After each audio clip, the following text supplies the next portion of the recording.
தமிழகத்தில் விரைவில் காலியாக உள்ள 6 இடங்களுக்கான தேர்வு மாநிலங்களவைக்காக நடைபெற்றிருந்தது. இதில் மொத்தமாக 18 வேட்புமனுக்கள் தாக்கல் செய்யப்பட்டிருந்தன. என்றாலும் மாநிலங்களவை தேர்தலில் போட்டியிடுவதற்கு தகுதியாக 10 சட்டமன்ற உறுப்பினர்கள் வழிமொழிய வேண்டும், முன்மொழிய வேண்டும். அந்த அடிப்படையிலே தகுதியோடு சமர்ப்பிக்கப்பட்டதாக 6 வேட்புமனுக்கள் மட்டுமே, அதாவது திமுகவினுடைய 2 வேட்பாளர்கள், தேமுதிகவின் 1 வேட்பாளர், காங்கிரசின் 1 வேட்பாளர், அதிமுகவின் 1 வேட்பாளர், பாட்டாளி மக்கள் கட்சியினுடைய வேட்பாளர் என்று 6 வேட்பாளர்களுடைய மனுக்கள் மட்டுமே சட்டப்படி செல்லத்தக்கதாக இருந்தன என்றும் பிற வேட்பு மனுக்கள் நிராகரிக்கப்பட்டன என்றும் தெரிவித்திருக்கக்கூடிய தேர்தல் நடத்தும் அதிகாரி, விதி 11 துணை விதி 1 மாநிலங்களவைக்கு காலி இடங்களாக உள்ள எண்ணிக்கை மற்றும் சட்டப்படி செல்லத்தக்க வேட்பு மனுக்களின் எண்ணிக்கை ஆகியவை சமமாக இருப்பதன் காரணமாக அந்த விதி 11 துணை விதி 1 6 வேட்பாளர்களும் போட்டியின்றி இருக்கின்றார்கள் என்ற அறிவிப்பினை வெளியிட்டிருக்கின்றார்கள்.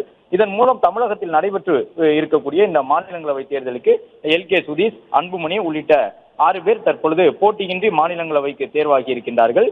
இந்த 6 பேரும் அவர்களுக்கு என்ன ஒதுக்கப்பட்டிருக்கக்கூடிய அந்த நாளிலே வெற்றி சான்றிதழை பெற்றுக்கொண்டு பொறுப்பேற்றுக் கொள்ளலாம் என்று சொல்லப்பட்டிருக்கின்றது. தமிழகத்திலே தம்பிதுரை உள்ளிட்டவர்கள் தங்களுடைய பதவிக்காலம் ஏற்கனவே நிறைவடைந்திருந்த நிலையில் மீண்டும் அவர் மனுவை தாக்கல் செய்திருந்தார். அதன்படி அதிமுகவினுடைய வேட்பாளராக அவர் போட்டியிட்டிருந்தார் தம்பிதுரை.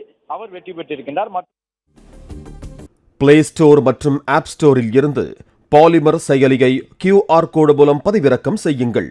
செய்திகளை உடனுக்குடன் பெறுங்கள்.